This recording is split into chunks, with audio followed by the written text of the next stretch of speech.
আর আজকে সেই রসু খার দীর্ঘদিন তার বিচার প্রক্রিয়াটা আটকে ছিল।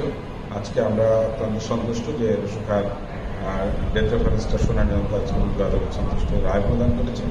সেক্ষেত্রে রসু খার যে ফাঁসির আদেশ দিয়েছিল নিম্ন আদালত, সেই রায়টা কনফার্ম করা হয়েছে, তার ফাঁসিটা বহাল আছে। এবং এই ক্ষেত্রে উচ্চ আদালতের যে অবজারভেশন যে রসু খার মতো যারা এই ধরনের নৃশংস এবং ভয়ানক অপরাধী তারা আইনের কোনো অনুকম্পা পেতে পারে।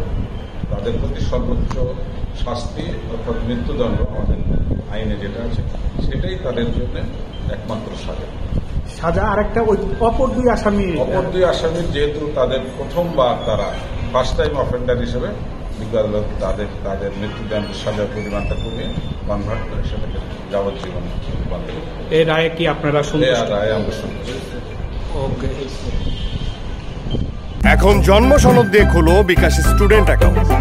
নিজের বিকাশ নিজে কর।